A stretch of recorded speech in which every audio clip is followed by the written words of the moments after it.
Assalamualaikum. Alhamdulillah. Aku cerdas, aku santun, aku tangguh. Assalamualaikum warahmatullahi wabarakatuh. Apa kabar sahabat hari ini? Alhamdulillah, aku cerdas, aku santun, aku tangguh. Alhamdulillahirabbil alamin. Materi kita hari ini adalah hal-hal yang membatalkan sholat. Diperhatikan baik-baik ya. Yang pertama, yakin telah berhadas atau batal wudunya. Jadi, misal yakin telah berhadas atau batal wudunya, itu nanti batal sholatnya.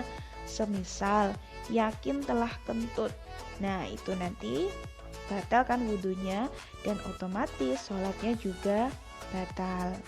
Dalilnya An Abbad ibn Tamim an ammihi annahu syaka ila Rasulillah sallallahu alaihi wasallam ar-rajulu alladhi yukhayyalu ilayhi annahu yajidu syai'a fi sholati faqala la yanfatil aw la yansarif hatta yasma' sautan aw yajida rihan. Artinya, dari Abbad bin Tamim, dari pamannya, bahwa seorang laki-laki mengadu kepada Rasulullah sallallahu alaihi wasallam bahwa dia mendapati sesuatu di dalam sholat. Maka beliau menjawab, janganlah dia berpaling sehingga mendengar suara atau mendapati bau. Hadis riwayat Bukhari nomor 137. Jadi, misal di dalam sholat yakin telah kentut, ada suaranya dan ada baunya dan benar-benar yakin itu adalah kentut, maka otomatis wudunya batal dan otomatis juga sholatnya batal. Yang kedua, meninggalkan satu rukun dari rukun-rukun sholat. Jadi misal meninggalkan salah satu rukun dari beberapa rukun sholat, itu nanti juga membatalkan sholatnya. Seperti meninggalkan ruku, meninggalkan sujud, meninggalkan tumakninah, atau berdiam diri sejenak. Nah itu kan merupakan rukun sholat.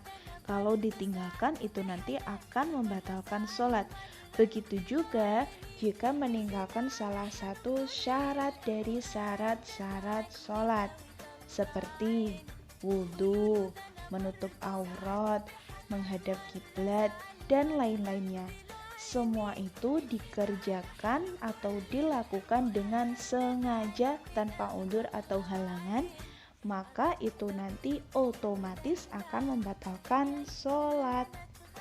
Dalilnya An Abi Hurairah anna Nabiya sallallahu alaihi wasallam dakhala al-masjid fadakhala rajulun fasalla thumma jaa fasallama ala an-nabiy sallallahu alaihi wasallam faradda an-nabiy sallallahu alaihi wasallam faqala irji' fasalli fa innaka lam tusalli. Artinya, dari Abu Hurairah bahwa Nabi Sallallahu Alaihi Wasallam masuk masjid. Lalu seorang laki-laki masuk masjid, kemudian dia melakukan sholat. Lalu dia datang, kemudian mengucapkan salam kepada Nabi Sallallahu Alaihi Wasallam. Maka Nabi Sallallahu Alaihi Wasallam menjawab salamnya, kemudian bersabda, kembalilah, lalu sholatlah. Sesungguhnya engkau belum sholat. Hadis riwayat Bukhari nomor 793. Yang ketiga, makan atau minum dengan sengaja. Jadi misal kita sholat, kemudian di samping kita ada makanan yang sangat enak, ada minuman yang sangat menyegarkan, kemudian kita ingin memakan dan meminumnya, maka ditahan dulu, ditunggu setelah selesai sholat.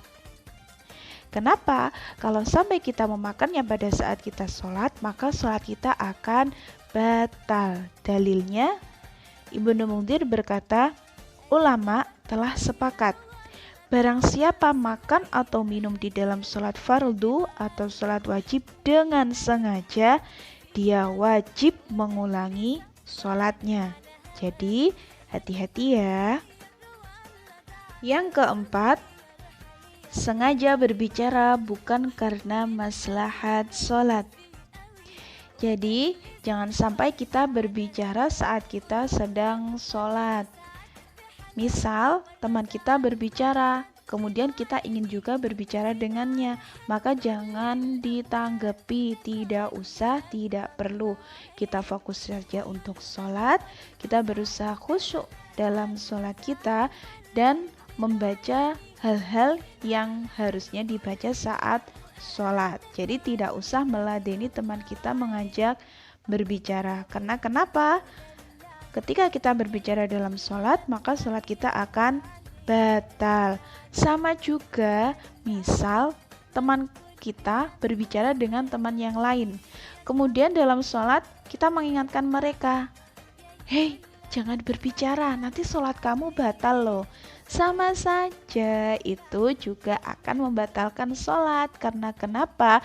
Kita juga ikut-ikutan berbicara. Jadi hati-hati ya. Dalilnya, an Zaid bin Arqam qala, kunna natakallamu fi sholati yukallimu ar-rajulu sahibahu wa huwa ila jambihi fi sholati hatta nazalat wa qumu lillahi qanitin fa amirna bis-sukuti wa nuhina 'anil kalami. Artinya, dari Zaid bin Arqam, dia berkata, dahulu kami berbicara di dalam sholat. Seseorang berbicara kepada kawannya yang ada di sampingnya di dalam sholat, sehingga turun ayat, berdirilah untuk Allah dalam sholatmu dengan khusyuk. Al-Baqarah ayat 238. Kemudian kami diperintahkan diam dan dilarang berbicara. Hadis riwayat Bukhari nomor 1200. Yang kelima, tertawa dengan bersuara. Jangan sampai kita tertawa terbahak-bahak sampai seluruh masjid, seluruh musola di dalamnya mendengar tertawa kita, karena hal itu akan membatalkan sholat.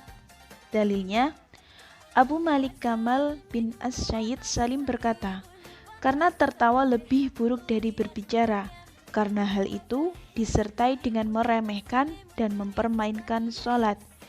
Dan telah datang beberapa riwayat dari para sahabat yang menunjukkan batalnya sholat yang disebabkan oleh tertawa. Dalam kitab Tufatul Mujib ala Asilatil Hadir wal Gharib halaman 83-84 karya Syekh Muqbil bin Hadi Al-Wadi'. Jadi, kesimpulannya, hal-hal yang membatalkan sholat antara lain, yang pertama, yakin telah berhadas atau batal wudunya. Yang kedua, meninggalkan salah satu rukun dari beberapa rukun sholat. Yang ketiga, makan dan minum dengan sengaja. Dan yang keempat, sengaja berbicara bukan untuk kemaslahatan sholat. Alhamdulillahirrabbilalamin, cukup untuk materi hari ini. Jangan lupa pesan saya selalu menjaga sholat 5 waktu dan selalu berbakti kepada kedua orang tua. Dan jangan lupa selalu berdoa kepada Allah, semoga Allah memberikan kesehatan untuk kita semua, memperlancar urusan kita semua, dan selalu membimbing kita kepada jalan yang lurus. Sebelum saya tutup, marilah kita berdoa bersama-sama. Bismillahirrahmanirrahim. Subhanakallahumma wa bihamdik, Asyhadu an la ilaha illa anta astaghfiruka wa atubu ilaik. Alhamdulillahirabbil alamin. Cukup sekian, ada kurang lebihnya saya mohon maaf. Akhirul kalam. Wassalamualaikum warahmatullahi wabarakatuh.